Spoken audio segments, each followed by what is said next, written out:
Hello and good afternoon, everyone, and welcome to the Pennsylvania Association for College Admission Counseling Keystone Virtual College Exploration. This program is a partnership between PACAC and StriveScan for all Pennsylvania students. My name is Liz Frasini. I'm a college counselor at Wyoming Seminary in Kingston, Pennsylvania. I'm also the chair of the College Fairs Committee for PACAC. I'm thrilled to welcome you today to this session. Before we get started, a few housekeeping tips.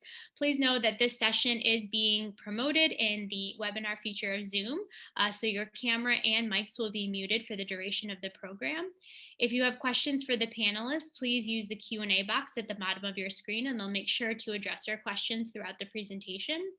Also, you signed up for today's session at the PACAC website. A recording of this session and all of our other sessions since October 1st will be available at www.pacac.org/virtual, and we encourage you to visit that site for all of the information that you're looking for. And now, without further ado, I will turn it over to your presenters for today.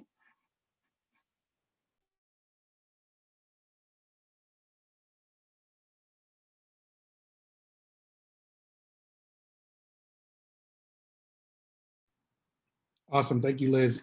And to students, welcome to navigating the college application process as a Latinx, Hispanic, or DACA student. Real quick introductions. Go ahead, Guadalupe. Thanks, Louise. Hi, everyone. My name is Guadalupe Sanchez, and I serve as the Assistant Director of Multicultural Recruitment for Radford University. If you're not familiar with Radford, Radford is a four-year public institution in the state of Virginia. We're located down in Southwest Virginia, so I like to say that we're located in one of the most beautiful parts of the state. One of the great things about our institution is that we are mid-sized, so we're not too big, not too small. We have just under 9,400 students that are currently enrolled at our campus. And another really cool thing about Radford is that we have so many different disciplines that you can choose from in terms of majors and programs. So if you're specifically interested in Radford, please feel free to connect with me, and I'd love to give you more information. So thank you for being here today. And my name is Luis Portillo. I'm the Assistant Director of Admissions with the University of Delaware. University of Delaware, we are the flagship research tier 1 institution with over 150 majors. From Philly, we're about a 35-40 minute drive. We are a Division I institution with about 18,000 undergraduates and about 4,000 graduate students. On our campus, we focus on everything from STEM to education to the humanities and arts. Hello, everybody, and welcome. My name is Adrian Rodriguez. I'm the Senior Admissions Counselor here at the University of Maryland, College Park.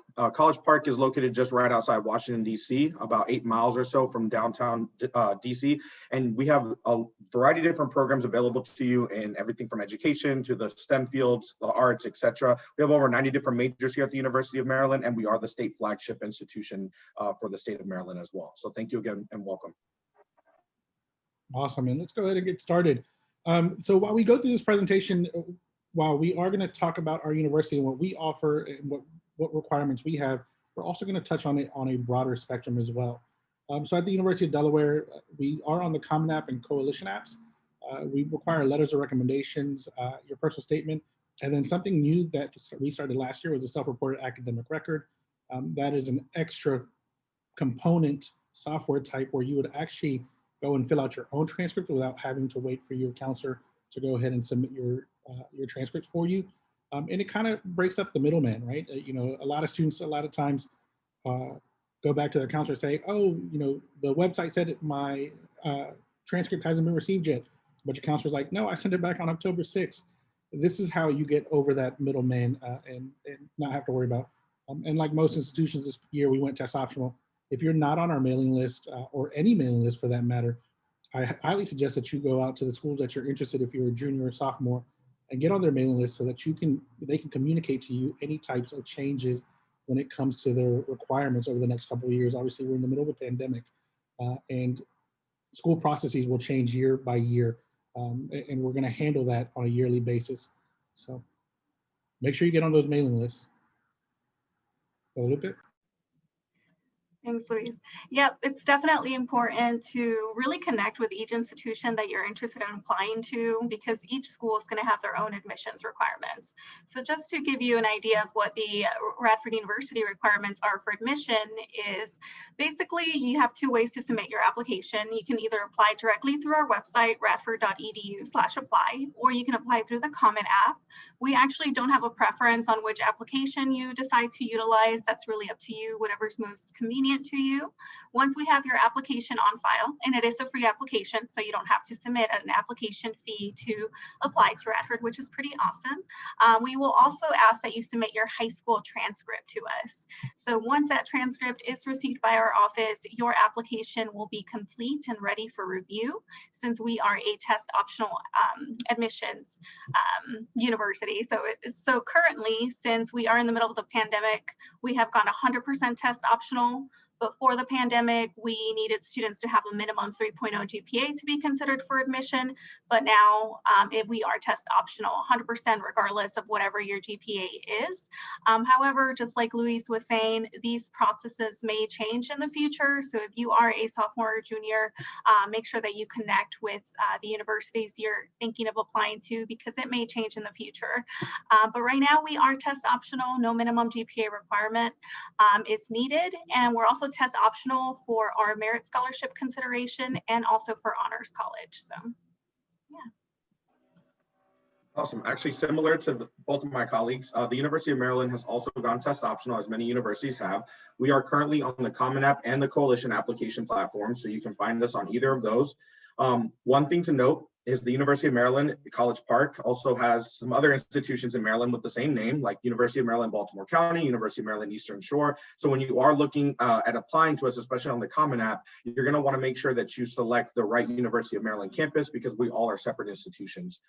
Do have a list here of the other additional requirements. The one I just wanted to highlight though is our official high school transcript. So although on these application platforms, you can self-report information, our institution will only go off of the official high school transcript sent over to us by your school. So make sure that you do send that to us. In addition to that information, you will have the chance, if you're a senior right now and just finished going or in the process of the application process here, you can let us know after you submit your application in this portal known as the TERP application portal, whether or not you want to go into the test optional route. So you don't necessarily have to select it on the application itself. You can actually wait and kind of wait until that portal comes to you, and then you're able to let us know that information then. And similar, make sure that you're making sure that you're kind of being organized is the best kind of thing I could tell you. As someone who wasn't very organized going through the process in high school, I would say looking back now, making like a spreadsheet or a Google sheet, just putting down the schools you're interested in, their deadlines, and what the recommendations are. And that way you can know if there is any updates, you can update that form and you have it as a live document there. And as you can see, between just 3 institutions that are all public, very, very different processes throughout. So when you're going through the process, it's extremely important, like Adrian said, to make sure you are keeping track of what is what and who needs what. You know, and when it comes to the Common and Coalition apps, I always tell my students, if you're applying to schools that have both, don't apply, for instance, to the University of Delaware with the Common App and University of Maryland with the Coalition app. Those applications, the purpose of them is to fill it out once and then send it out to multiple institutions. So don't make more work for you, right? Work harder. I mean, work smarter, not harder.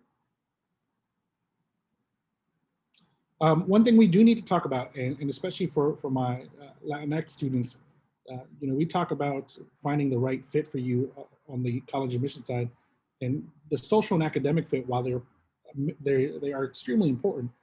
The third pillar that we never talk about, or the third leg of the stool that we should be talking about earlier, is cost of attendance. You students, as all residents of Maryland, would be considered out-of-state students at all 3 of our institutions, and so understanding the difference between how an institution is being looked at cost-wise, we need you to understand that the ticket price may vary, right? And you can see our numbers here, and they're very, very similar when it comes to in-state versus out-of-state. And what we're looking at, obviously, Radford University is a lot less expensive when you're looking at what programs are offered, right? So, but the one thing that you guys need to understand is that this bottom price right here is not always the price you're going to be paying. And we'll talk about different ways that you're going to be able to cut that price down, whether it be through scholarships or grants or something of that nature.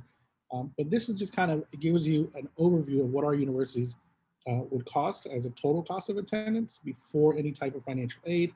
And it's important for you to know this when you're applying to schools, and also don't hesitate to apply to a school based on just that cost either. Because a lot of the times, my private institution colleagues, their price might be a lot higher, but their starting point when it comes to grant money and institutional aid is very different, right? And we'll talk about that here in a little bit. But this kind of just gives you numbers. If you notice, the room and board is the same for both in and out of state for both institutions. What changes variably institution to institution is going to be the tuition, right? Because as public institutions, we have to provide to our state's constituents based on state funding. So that's something to look at for my students that are looking at this process or going through this process, right? And here we go. Go ahead, Guadalupe, I'll let you go first. Thank you. So how to pay for college. So there's different ways that you can think about paying for college so that you're not stuck, kind of like Luis was saying, paying the full sticker price. So one of the things that we'll cover in this slide are merit-based scholarship opportunities that you could be offered through the various institutions that you're applying to. So for example, for us at Radford University, once you complete your admissions application, you are automatically considered for all of our merit-based scholarship opportunities. So you don't have to necessarily fill out a separate application or anything like that. You will be 100% considered for all of our merit-based scholarships with that admissions application. So the first scholarship that we can offer students is called the Highlander Distinction Program, and it's just merit-based. So that means that it's based on your academics. It's based on the information that we receive from your transcript, like your GPA, your class rank, rigorous courses that you've taken, like AP, IB, dual enrollment. All of those different things will play a factor in whether or not you can receive the full merit scholarship amount or some of that amount. But the great thing is that you don't have to submit a separate application. We'll have all of the information with your application and your transcript. So that's the first scholarship there. The second one that you see is a foundation scholarship. So for foundation scholarships, these are really cool because a lot of students think that they have to receive a full scholarship or any scholarship when they're coming in as freshmen, and that's the only opportunity that they can be considered for scholarship opportunities.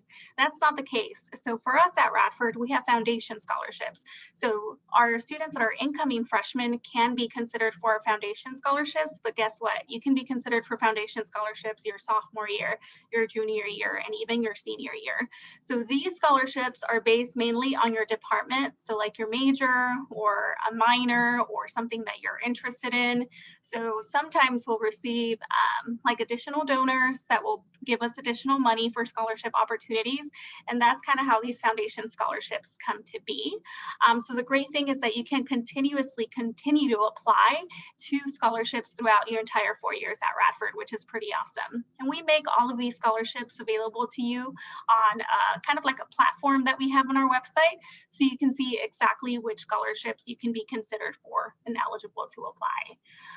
We do take a lot of pride at Radford because we are considered one of the most affordable state institutions within Virginia. And we also do try to do our best to award students some form of financial aid. So last year, we were able to afford about 78% of our students some form of financial aid. And we'll talk a little bit more about that in the slides that follow. But I also do want to let you guys know that we also do offer need-based scholarship opportunities for our students. We do just ask that you submit a FAFSA application, and we'll talk about the FAFSA in just a little bit. At Delaware, very similar to the Highlander Distinction Program, Destination Delaware is specific for students, minority backgrounds. And it's one of those programs that we are using as a resource for my Latinx, Black and African American students that are looking to enhance their education at Delaware. Obviously, the Merit Aid and FAFSA, and we'll talk about FAFSA here in a little bit, but the grants and Merit Aid, guys, students are those programs that are money that is free. And I think that's one thing we need to find a little bit more of. And there's so much, Taco Bell does their Live My scholarship. McDonald's has a scholarship specifically for Latinx students. So it's not only just looking at the institutions and what they offer. Obviously, every institution is going to be different, But those foundation scholarships that Guadalupe was talking about, a lot of schools have those as well. They may call them foundation scholarships, institutional scholarships, whatever they may be, but understand that, the saying in Spanish is el que no llora no mama, right? Closed mouths don't get fed. So for my Latinx students that are listening, please, please, please ask the questions of your high school counselors. Reach out to the admissions person that you're at the institution that you're looking at, and make sure you're finding out every single way to get as much of the pennies as you can to pay for it, even if it's institutional or outside aid. But for us, last year, about 73% of our students received some type of some form of financial aid on our campus. All right, and similar to my colleagues, we kind of have the same kind of process. We do have merit scholarships that you're automatically considered for as long as you apply by the early action deadline, which was November 1st. So all those students, there's no separate application, they'll all be reviewed. We are, as I mentioned earlier, test optional, so that does carry on over to the merit scholarship review and our honors programs as well. If you're looking at, I know we're going to talk about the FAFSA, but we here in Maryland, and I'm not too sure in Pennsylvania, but there's a state financial aid application that students are now eligible to apply to, whether or not they're documented students, or they hold a citizenship, non-citizenship, or DACA specifically. And so those students are able to do that because we do have a DREAM Act here in the state of Maryland. So if you know anybody, family members, et cetera, in Maryland that are asking those questions, we can allow those students to come to the University of Maryland and still apply for financial aid. They're not eligible for federal financial aid, which is something we'll definitely talk about, but at least here in the state of Maryland, there's an option for those students still. Additionally, we do have departmental scholarships. So just because you don't get a merit award from the Office of Admissions doesn't mean that you wouldn't be eligible for a departmental scholarship. Some of the big ones are the programs that are in the STEM majors. So if you're thinking about engineering, if you're thinking about anything like animal sciences or agricultural school, if you're looking at mathematics, things of that sort. Computer science is one of the big ones right now too. There's some good amount of awards there. And then other kind of like not thought about ways is on-campus jobs, which are really popular. A lot of students get federal work study where they're able to get a job on campus and they get free money from the government to actually take a job and get that experience, but you're working towards that scholarship, which is cool. And then just on-campus jobs as well. There's also opportunities to do research, and different schools have different kind of levels to that and parameters, but at Maryland there are paid research opportunities as well that students can get involved in. So definitely lots of different ways you can look at financing that college tuition there.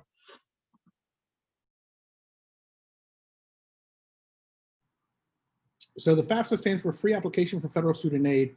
And as you saw, all institutions here in the United States, whether they be a 2-year institution or a 4-year institution, if they're accredited, FAFSA is an opportunity for you to find federal aid.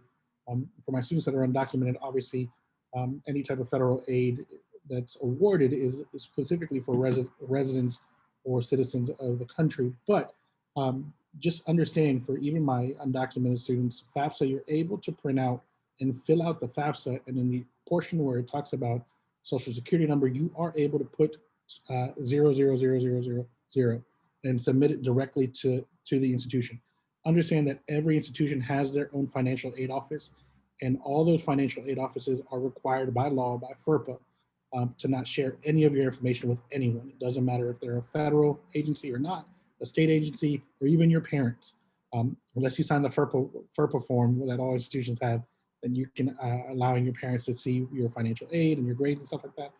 But through FERPA, we as admissions counselors cannot share your information about residency, grades, financial aid with anyone that you haven't told us that we're allowed to do that with. But October 1st, it opens up every year. I know this past year, the FAFSA website kind of crashed because a lot of students were on it, and especially during the pandemic, I understand that more and more students looking for that opportunity. But deadlines for FAFSA may be different from deadlines from the application. And I think that's the one thing we need to talk about most of all, because people think, oh, if I apply by early action, I need to have my FAFSA in by then. False. At Delaware, for instance, our early action deadline is November 1st, but your FAFSA is not due till January 15th. So that's, again, goes back to what Adrian said early on. Make sure you're organized, make sure it's all, you're trying to figure out what deadlines are for each, because deadlines, deadlines don't sneak up on you. You sneak up on them. Those deadlines haven't moved, and they will continue to be in that same date. And I would say for University of Delaware, for instance, our FAFSA priority deadline has been the same for the last like 10 years. So it hasn't changed, right? But to any of my colleagues, do you have anything to add about FAFSA? One of the things that I would say to students is just don't lag it. Like if you have all your documentation and you can submit it in October, why wait? Think of FAFSA funds. I always tell students as like a huge pile of money, and then as students kind of keep applying, those funds become shorter and shorter and shorter, smaller and smaller and smaller. So you get it, right? Like you want to apply early on, because students that will apply later on in the school year won't have access to all those funds. So you want to be one of the first ones to get a slice of that pie. That would be my biggest recommendation, is as soon as it opens up every year, that it opens on October the 1st, submit your application as soon as you can. It'll just make it easier for you instead of trying to like meet a deadline. Get it in as soon as you can. But yes, every university will have their own specific deadline to when you need to submit the FAFSA application. For us at Radford, just like Delaware, our priority deadline is also January 15th.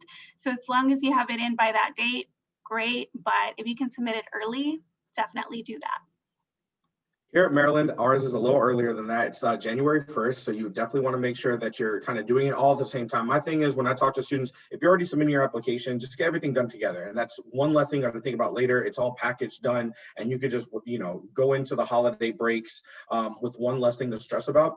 Additionally, would also add that it's very important to talk to somebody in a financial aid office. If there's a change in your financial situation or home life or etc., they can make adjustments to the financial aid packages that they're starting to award you and they're thinking about when they're looking at your information. So make sure you're giving them the most up-to-date information. I've had students literally come to an open house after they were admitted, after they got their packaging, and a parent lost their job and such, and they were able to talk to a counselor on hand that day, and they were able to make the adjustments to their financial aid packages before they actually got here to the university. So whatever school you pick to go to, make sure you're talking to those folks in the different departments and know the contacts, so that way if there's a change, you can talk to them, they can adjust it for you.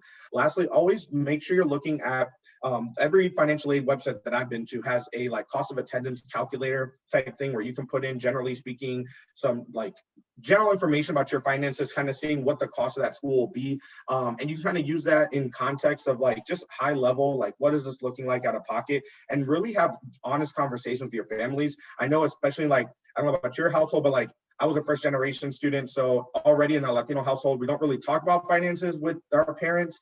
And for me, I was just kind of doing it on my own. And before, back when I was doing it, you had to have tax information and such, literally from the year before. And it was really hard to kind of get that. Now there's more time that you can actually use tax information from 2 years back on a lot of these, on the FAFSA form. So having those conversations early on to say, hey, this is why I need this information, because it's going to help me with, eligibility for financial aid. Sit down and talk with them, have those honest conversations, because it definitely would have helped me a lot if I would have had more conversations with my family as far as the loans amount I'm taking out or the grants I'm taking. What does it mean to get a scholarship versus a grant? I didn't know that. Or, if you have to defer your interest versus non-deferring. I mean, there's all these terms that I just wasn't aware of.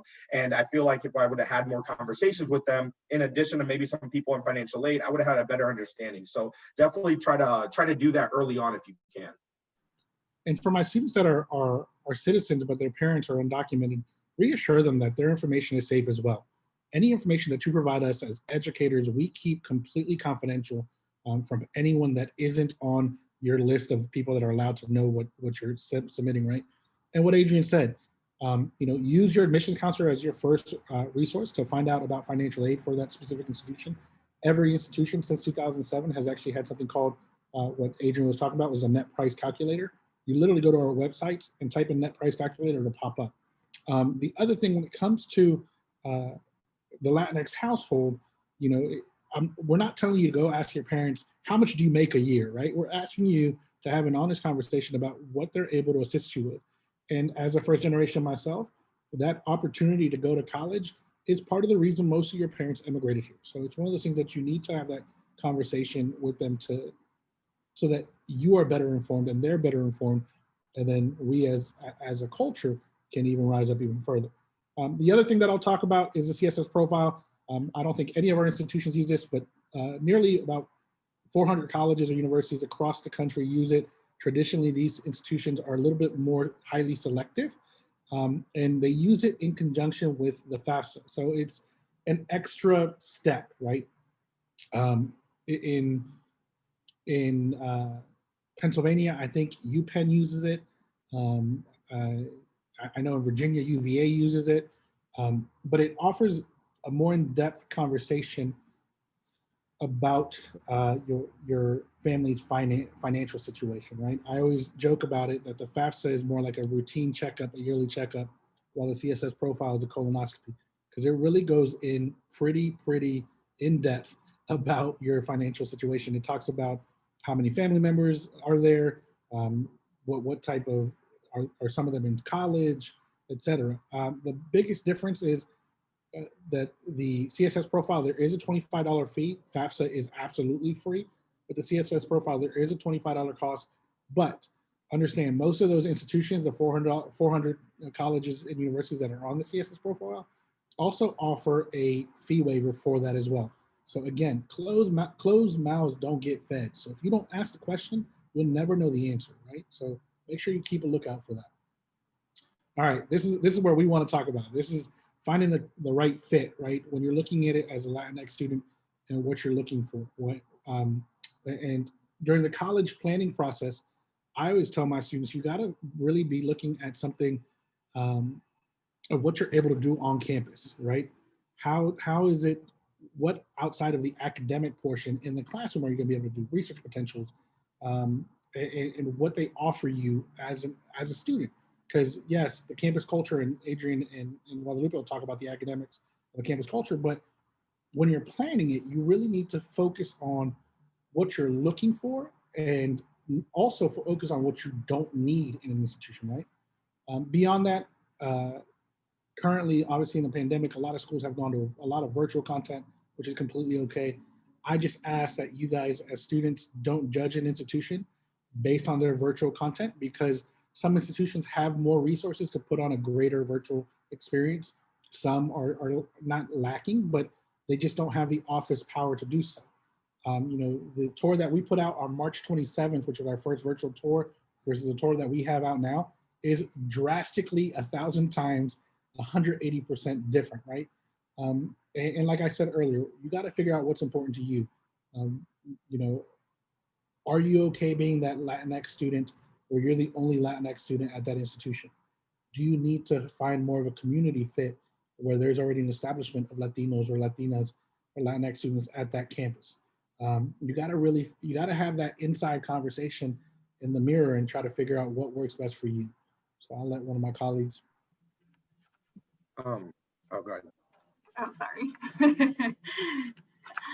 So one of the things that I would tell my students is, there's so many different options for you after you graduate from high school. There are about 4,000 colleges and universities that you can choose from across the United States. So there are options, and there is going to be that perfect college fit for you, designed specifically for you. But I always like to tell students that with all of these different options, you really have to think about what's important to you. So it's important to remember that when you're looking at these schools, right, and yes, they're kind of going through an interview process with you when you submit your application and your transcript. They're interviewing you, and so to speak, because they want to see if you would be a good fit for them. But I feel like students also have to remember that they are interviewing the school, right, just as much as the school's interviewing them for admission. So you have to also look at the university and see if the university is going to be a good fit for you, because not all colleges and universities are one size fits all.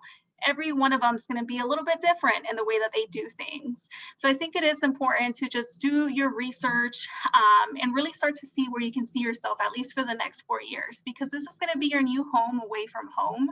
So you want to be in a place that feels good to you, a place that feels comfortable to you. I tell students that if you have the ability to go out and visit the schools that you're interested in, definitely do that, because that's really how you're going to get more of a sense if that university is going to be the perfect fit for you. So definitely take advantage of that if you are able to, but also start looking at college fit and those different things that, will make you see if that school is going to be a good fit. Like, for example, do they have your major? Do they have that program that you want to do? If yes, great. But if they don't, where are you going to waste your time applying there if you're 100% sure that that's what you want to do, right? But if you're undeclared or you're undecided, maybe you're wanting to look for a university that will help guide you through that process of finding a major, or helping you really figure out what it is that you want to do after you graduate. So those things are important. Affordability is also important. Are you going to go to a school that you can't afford and you're going to be stuck with a bunch of debt after you graduate?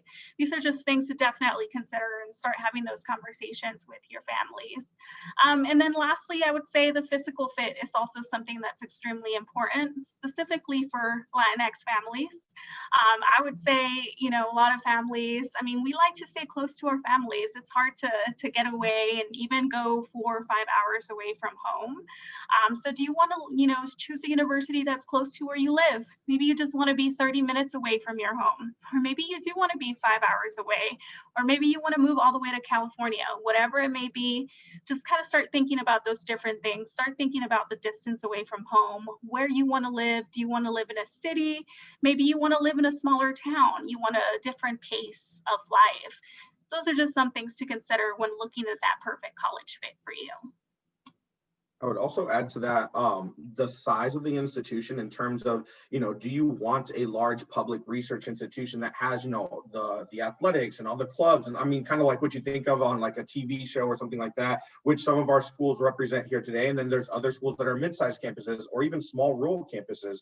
And so it just depends, what kind of environment you want to be around. I know some students that I talk to, when I ask them, I'm out in Texas or I'm out in California, I'm like, well, what put Maryland on the map for you? Like, well, I just like being next to a big city like DC, and that's perfectly fine. Some students want to have that, college town feel, but big city nearby. Some students I talk to, they're like, I don't want to apply to Maryland. I'm going to go to, Ohio somewhere because I want more of that kind of like college town is the town, like the college of the university, and that's kind of it. There's nothing really else there, and there's nobody there that I know. Some people want to go with their friends. I would just caution you, like my colleague was saying, if you're going to go find somewhere that fits you, because what you need and what your friends might need are two different schools, and you might get there and never hang out with them ever again, or you guys may continue your friendship. But don't base your decision on going to an institution on the fact that like it's just because, oh well, all my friends are going to Penn State or to Pitt or something, and I need to go there because they're going there, because it might not be the right place for you. You might get there and say, wow, I don't like feeling like I'm the only person of color or Latinx student in my class. Like, I want to have more of that community. And so you definitely want to make sure you're researching that. All of us, all the institutions here have a website where you can see what student clubs are on campus. Look through that, see if some of those appeal to you, because you will have opportunities to get involved once you come to that institution. You're not just going to be in that classroom all the time. So definitely look at that as well. And so while we go through this, obviously this is more directed towards my Latinx students and whatnot, and how to find the right help within your own state. I listed California and Virginia. Obviously, I live in Virginia and know that area a little bit better. But each state will have resources specific for students, especially undocumented students that are looking to attend four-year institutions. In your state, paimmigrant.org is a great starting resource to find out what institutions in your state are HSIs.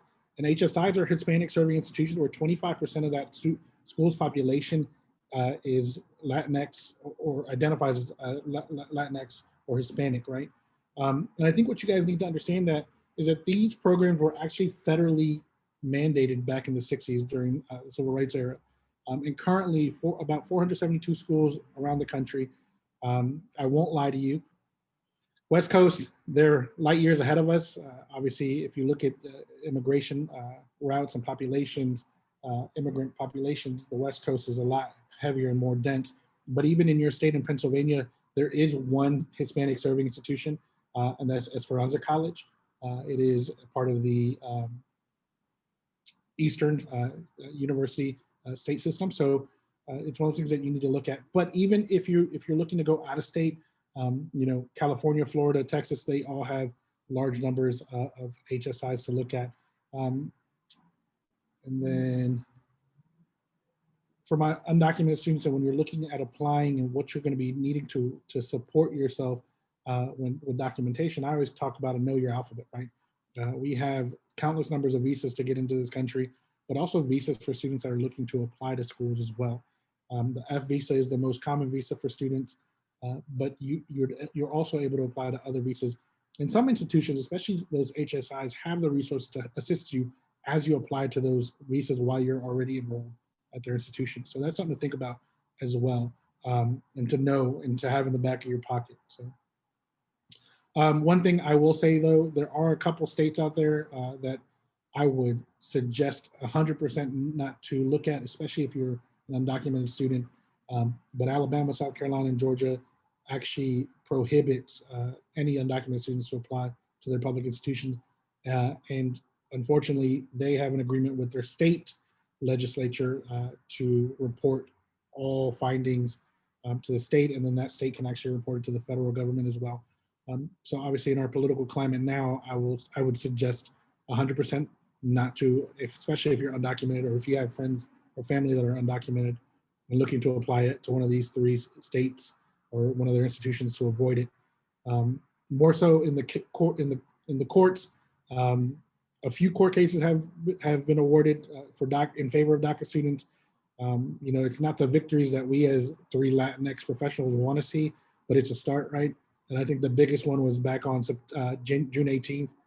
The Supreme Court actually intervened and said that the Trump administration wrongly ended DACA. And as we know now, the Trump administration, along with his AG, Attorney General, have decided to file it properly. So, you know, when talking about DACA in general, with my students, I always say it's an everyday changing situation. But to keep to your most up-to-date information, maybe reach out to one of those like paimmigrant.org to see what they're finding, especially within the Commonwealth of Pennsylvania, and how it affects you.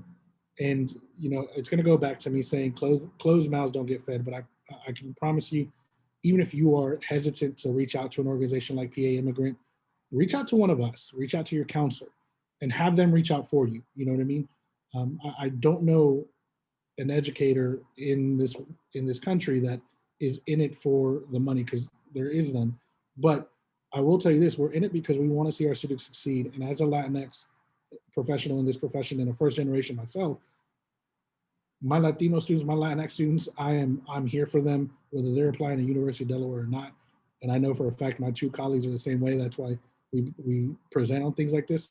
But it's something to keep in mind, that you have allies and resources at your disposal, even if you're undocumented. I think it's something we need to reassure you, and that you need to hear it from us, not only your high school counselors, but we are here to assist you, not to make you more afraid of the system. Okay. Do my colleagues want to say anything, add to any of that? I think you hit the nail on the head there. Some extra resources for you guys, for my students, for Latinx, DACA students. All these websites are specific towards Latinx, DACA, or even undocumented students, and what you're able to apply for. I love scholarshipsharing.org. It's a phenomenal website that houses a lot of scholarship opportunities for students. The dream.us is a great resource. I know Guadalupe put DACA scholars. You've had students that use this in the past. Be careful with FastWeb. FastWeb is a general. So make sure that whatever you are looking at when it comes to scholarship opportunities, you're reading the requirements, and maybe finding the scholarships and grant opportunities that are specific to Latinx might assist you in getting more money, right? And that's the whole point of it. So anything else from either of you? I just want to share quickly, just, you know, like Louis said, talk to us. If you're looking at different schools, talk to the counselors there, get a relationship going with one of them.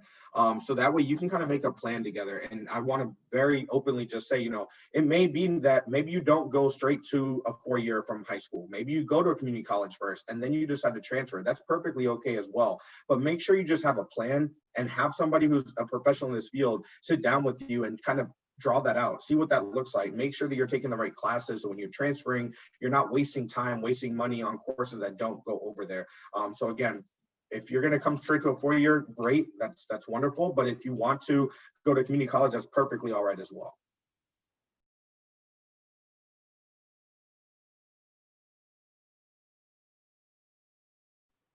And this is all our contact information, email, phone numbers and whatnot. Reach out to us.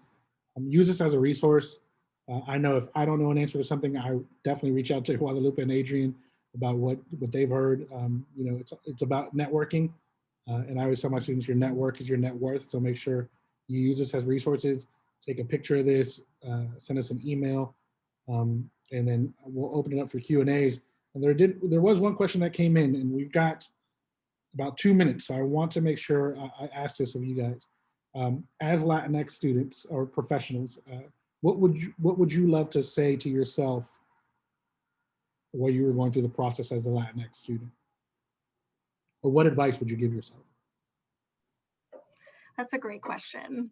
I would say if I could give myself a piece of advice back in the days when I was going through this process, is to not be afraid to ask questions. I feel like as Latinx student, I was very shy and timid at times when it came to trying to figure out certain things, and I kind of felt like I had to do everything on my own, and especially because I had the support from my family, but they didn't really know exactly how to guide me through the process.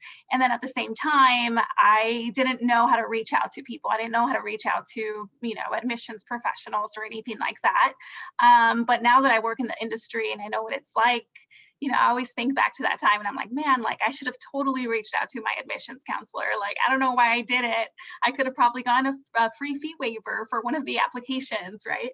So yes, definitely ask questions. Don't hesitate to reach out to us. And we have been in your shoes, both, Luis, Adrian, and myself. We know how daunting and overwhelming this process can be. So we just want you to know that we are here for you. College is a great opportunity. It's a huge investment in yourself. It's the one thing that no one can ever take away from you. It's that education that you're going to get at the end of those 4 years. So I just want you guys to know that you have us as your support system, and feel free to connect with us. And I'm just super excited for all of you to, continue your education and embark on this new journey. Adrian?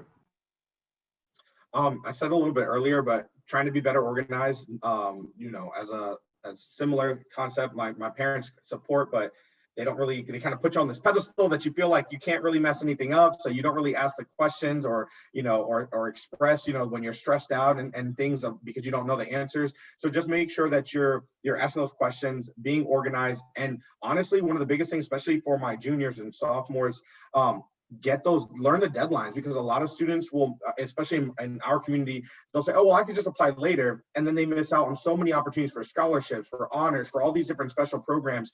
And now you're just like, you're kind of leaving everything for the last minute because you didn't know that there was a difference between an early action deadline and a regular deadline. So just make sure you're researching that as well. Again, from myself and my colleagues, we thank you. PACAC, thank you for letting us come and speak. And if you guys have any questions, this is our contact information. Don't hesitate to reach out. Appreciate y'all.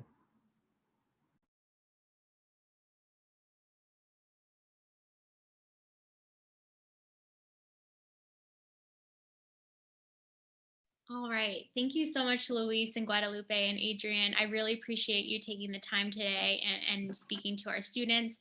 Again, for those of you who are joining us live, we thank you. There will be a quick survey at the end of this presentation, and we'd appreciate your feedback.